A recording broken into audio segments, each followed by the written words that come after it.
have an idea. It's really good, I promise. But we have to get to the producers of Scream really quickly. Imagine it's a teaser trailer, and all you see is Mason Thames and a phone, and it rings, and it's a black phone. He picks it up. Hello? What's your favorite scary movie? Putting these kids into Scream would be literally the best possible thing you could do at this point because it would so totally fuck with everything. We're so used to seeing them answer phones. Mason Thames and Madeline McGraw need to be in a Scream movie. Man, that first teaser trailer, you would be like, is this Black Phone 3? Is it Scream? I don't know. They're just answering phones all the time. What's up and welcome back? I'm John Stark from ActionMovieGuy.com, your favorite blind film critic, and this is Black Phone. Folie à deux. Two, whatever. I don't Black Phone 2. They dropped a the.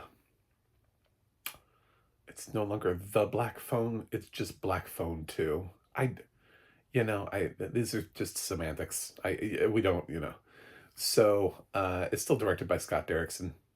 And it still stars Mason Thames, Madeline McGraw. There's still, I guess, the central focus. For some reason, it still has Ethan Hawke in it. We'll get into that. I mean, I think his presence in the movie, just as a spoiler, just in general, but you can't really help that because he's sort of in the trailers. Let's see, he's sort of all over this movie. Anyway. Jeremy Davies is returning here for way more screen time than he really had, and more coherent screen time in the first film. This character's kind of been given a little bit of a remix, and there's a few new people who join. Really, the most notable one, because he's an Academy Award nominee, is Demian Bashir. I don't know the others. They're probably important, but I don't know them. It's like when like 5 new people join the cast and one of them is Demian Bashir and the other 4 are, I don't know. I know Demian Bashir. Got that. I memorized that, got that down. This does have audio description. I've heard it. It's brutal. So I loved the first Black Phone movie. It was in my top 10 of that year. Mason Thames was in my top 5 lead actors that year. I thought he did an excellent job. So I think I had Scott Derrickson on my list too as well. It just kind of came out of nowhere because I don't usually like horror movies, and I saw Black Phone a couple times that year. I was really captivated by its story and the way that it used stranger danger and Ethan Hawke's sort of like mesmerizing and creepy performance, and the use of those masks, which were kind of silly but also really creepy at the same time, and the way each kid contributed and the more heartbreaking it was, like as we went along, and then finally we get to Robin and you're just like, oh no, not Robin, you know. And the balance of Madeline McGraw in a supporting role looking for her brother. She's kind of the lead of this. I would say she has at least equal screen time to Mason, if not a little bit more. So it's debatable. I'd love to see like the breakdown. I'd love to see somebody really take the time and like analyze minute by minute who has a little bit more screen time than the other one, but I would not be surprised if she had a little bit more than Mason. So this takes place a few years, I believe 3, based off of something Jeremy Davies says. We're going to go 3 years after the events of the first film, and Finney, Mason Thames' character, he's known for being the killer of a killer, and he does not like encounters with people. And the first time we meet him in this movie, now that he's older, bigger, stronger, taller, faster, He's just wailing on a kid who he claims just basically kind of like it said the wrong thing to him, and he just was setting an example for everyone else. So he's kind of a bully. He's kind of a dick now, but he's been through some shit. So everybody just kind of grants him the space that he needs to be. But this was some poor new kid who just didn't know any better. He does now. He does now. But his sister gets him to stop, and then they talk, and basically Finney's a stoner who has shrugged off the responsibility of being a hero and would rather forget everything that happened to him 3 years ago.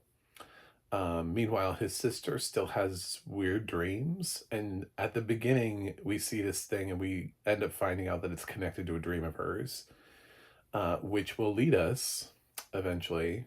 I'll get there, but I have to introduce Ernesto. We have a third lead.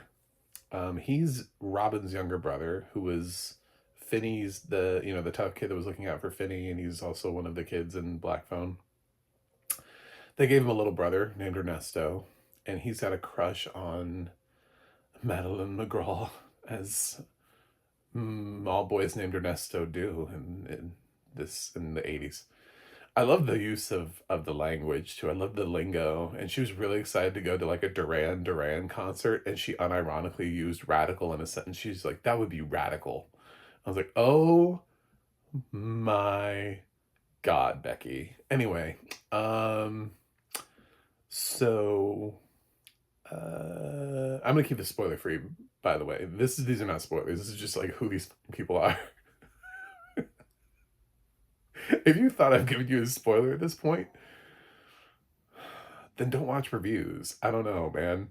Um, she's her spidey senses are tingling through these dreams in the middle of the night, and she keeps hearing about this like Camp Alpine thing, and she's seeing these images, and she doesn't know what they mean, but she thinks that they're supposed to go there, and that her mom is like calling her to go there, and all this kind of stuff. So um she ends up deciding that she's gonna go regardless because she wants to know what's happening up there. And then I think Ernesto, because he's smitten with her, is gonna go anyway. So she basically just has to convince Finney to go with her, and he does. And they go through like the worst snowstorm ever, which I heard is not great in terms of like a visual effect. From a couple sided people were like, this looks fake. But it's so bad that Finney has to like get out of. Oh, I know what it was. It's like it's cold, but they have no breath. That's what it was. It's supposedly really cold, but nobody's breath shows. So I think that was a complaint from somebody. And it is like Finney gets out of the car, and because they can't see through the snow, like it is snowing so bad, and like motions the car forward as he trudges through. Eventually they get to Camp Alpine, which surprisingly, because of the snowstorm, doesn't have kids.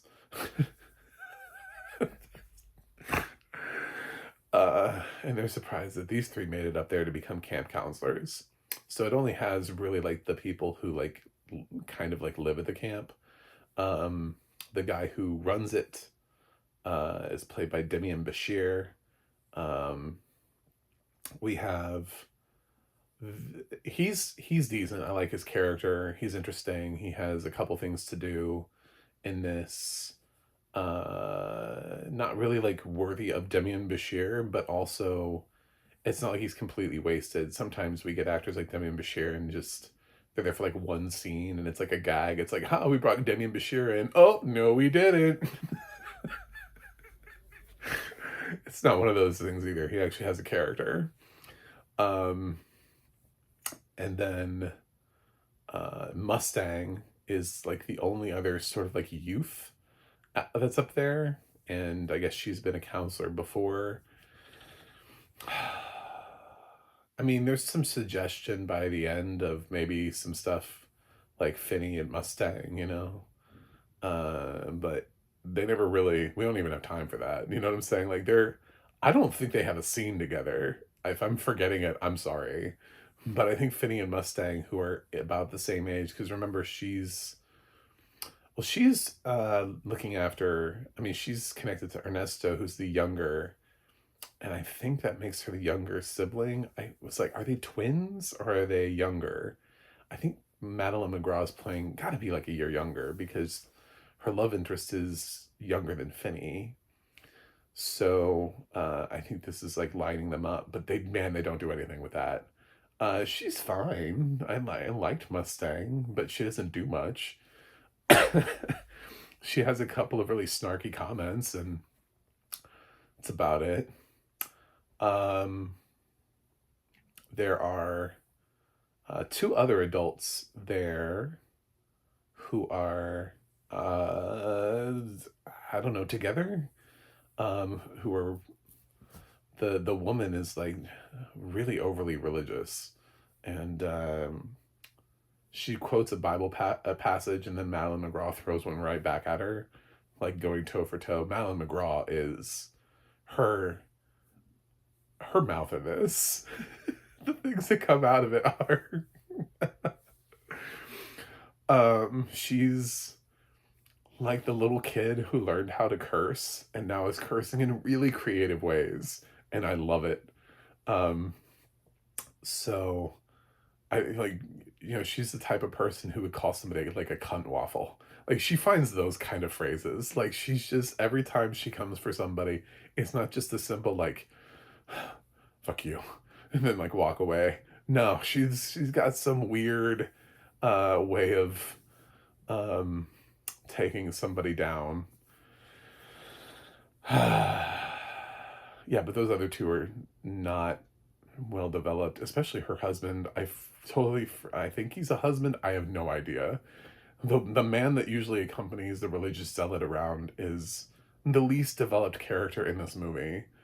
Um, I would say that the visions of dead bodies are more developed than he is as a character. So yeah, she starts seeing some things, which leads her to the conclusion that basically there's like a black phone-ish situation up here, which they do. They answer a phone, and she answers phones in her dreams too, so she can't even like go to sleep because it's very. This film's been compared to like Nightmare on Elm Street because of that, because she's not safe in her sleep and requires people to like watch her and try to wake her up when she falls asleep because she can be attacked in her dreams. Because of her special skills that she acquired over a long, anyway. Uh, so eventually they find out that the grabber's involved because they were drawn here. And I don't know if you know this or not, but a long time ago, the grabber used to work at a campground, and it was this one. And this is where it all began. And he draws his energy from this. It's really dumb. I so I love the first movie. And inherently Black Phone 2 just veers in a completely different direction. And I was trying to think of there have to be movies that are like this, where like there's just like the movie's just kind of going along, and then like they make a sequel, and all of a sudden there's like this weird like supernatural tinge that goes like off the deep end, and that's kind of what this does. It feels like because Finney was able to have that experience with the phone in the first movie, that they're like, well, what if the grabber was then in that realm with the phone kids? I'm like, I don't know, man. I don't know that is he buried up here? Like, I mean, those kids were also like buried nearby in the first movie. So he has his Freddy Krueger abilities to jump out at people and scare them, and mostly we just see a lot of what happened to the kids that were up there before, and it's some horrific shit. Like, this film is really brutal. Like, there's one thing that happened with a window that I was legitimately shocked happened in this movie. Like, legit. I was like, what was that? What happened? Because, yes, we get it in the audio description. The audio description was just like, uh, what? Um, so, yeah. Oh, God. Black Phone 2. The performances are great. Mason and Madeline are fantastic youth actors. Like, they're the best in their generation. Like, we found two people who feel like they should be, like, their career is going to be exploding. Like, I'm going to be an old man still talking about, like, Mason Thames and Madeline McGraw, like, the same way we're like, will Elle Fanning get an Oscar nomination this year? Like, 10 years from now, will Madeline McGraw get an Oscar nomination this year? So, uh, their work here is exceptional, and bumping Madeline up and giving her more screen time really just lets her like soar as an actress. If you can get past the really stupid twist that we've made into a sequel, which you kind of have to in order to watch Black Phone 2, otherwise you're just gonna hate watch the whole movie. You're either like conceptually on board with like the fact that this is not going to be like the first movie, and this is like something different that Scott Derrickson is like, well, they wanted me to make a sequel, they gave me money, so I'm doing the best job that I can, but I wasn't allowed to use anybody else but the grabber. You know, like I had to reincorporate Ethan Hawke, and this is what I got. Kind of that's what it feels like. It feels like there was like a gun to Scott Derrickson's head that said, "You will make a sequel, and Ethan Hawke will be in it." And he's like, "Can I make a prequel? No. Can I kind of make a prequel? What does that mean?" Well, I mean, like, can I tie it into an earlier? I don't know how to. He died. Like, How do we bring? How do I make a sequel with Ethan Hawke? God knows what they would do with a Black Phone 3 if he's faced with the same predicament. Like, yo, you got to bring back Ethan Hawke. He'd be like, dude, I tried, man. Like, I, I don't know what we're gonna do. Um, Black Phone 3 has to have a different villain. It just would have to. Like, we can't just keep doing this. It's already silly. The absurdity that would happen for a Black Phone 3, for Ethan Hawke to need to be the villain in it, it would be off the charts. Off the charts. It would just be so ridiculous. Anyway, so I liked the movie though. I did. I just had to check a lot of my expectations and feelings at the door, from Black Phone being one of my favorite movies to this being like a good horror movie. Like, this is exactly what this is. Like, if this wasn't Black Phone 2 and it was Camp Alpine, it's kind of a creepy movie. Like, you know what I'm saying? Like, it's a good creepy movie, with like a little bit of a mystery and like a little bit of a whodunit. Um, it's kind of goofy at times, but it's also kind of freaky at times. I'm not really sure Scott Derrickson put a whole lot of thought into like the mechanics of how things work. So I'm not going to say this is necessarily the best horror movie of the year, but at the same time, I don't think it's bad. Like, I don't think it's the worst. I think it certainly has moments, and it has a couple jump scares that are effective. Um, the there's a very limited amount of possibility for a body count because there are very few people eligible, because most of them are just dealing with trying to uh, find out what happened. So don't expect this to be brutal in that sense, because there aren't that many people who are in play to begin with. You know, there are like four people that are up at the camp. There are like three kids that come in. Like, there's just so many people that could even potentially be killed off in this movie to begin with. And I mean, there are survivors, so not much that can happen here.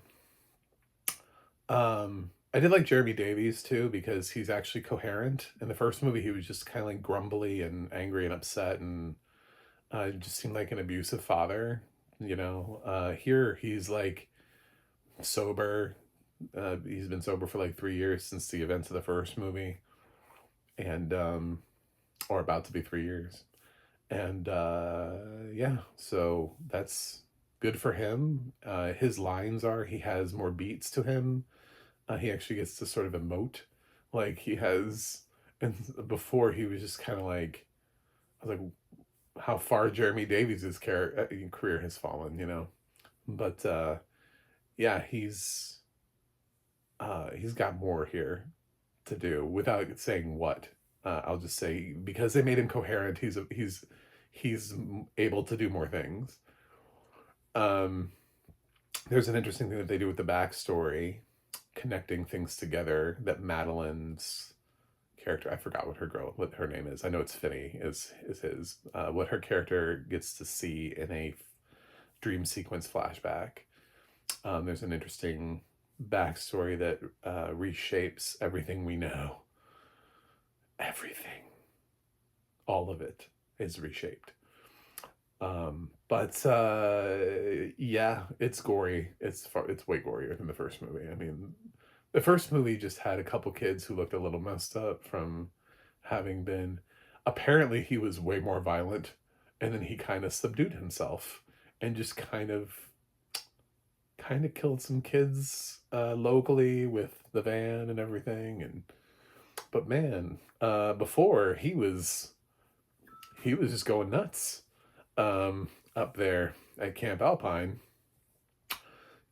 So prepare for that. If watching little kids die in brutal sequences bothers you, maybe that may not be your film.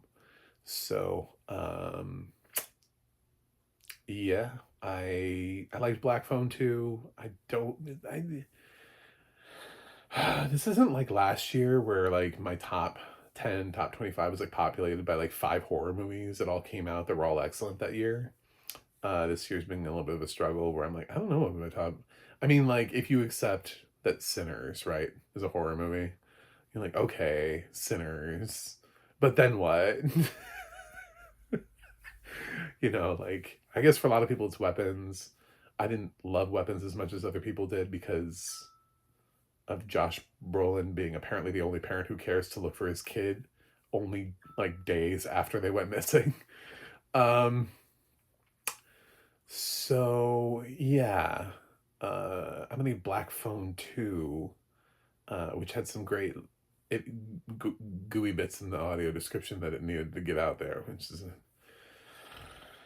I'm gonna give it like a 7.7 out of 10. It's lower than what I would give the first film, but it's fresh, Rotten Tomatoes, so I did enjoy it, and it's not too long. Uh, you could have a visceral, like I could just have a visceral reaction to this and reject it as a sequel. There's that side of me too, but there's something about the performances from Mason and Madeline that made me not do that because they're really good. Like they were good the first time and they're really good here. And Madeline has even more to do. So she's actually even better um, than she was in the first film because she has an expanded amount of screen time. So, like I said, I think she's technically the lead of the film. Anyway, that's it. Thanks for watching. Thanks for subscribing, and I'll see you guys on the other side.